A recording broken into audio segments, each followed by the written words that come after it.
Since we're talking about showmanship again, because something I'm reminded of something, the different sporting events that we have in the state, there have been lots of complaint and statuses being shared by the citizens on social media about pictures of the CM or pictures of the sports minister being printed in big banners and hanged everywhere across the city instead of those sports person to be there. So what do you think about that? Because they are the main actor of this particular event only.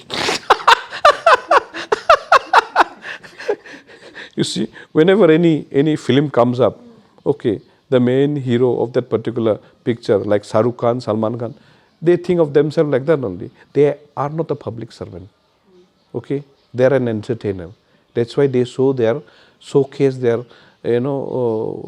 themselves wherever any kind of event, any kind of inaugural function. You will see them only. Not that particular project, how it will work, what benefit it will give. They don't picture that particular area. They just showcase themselves.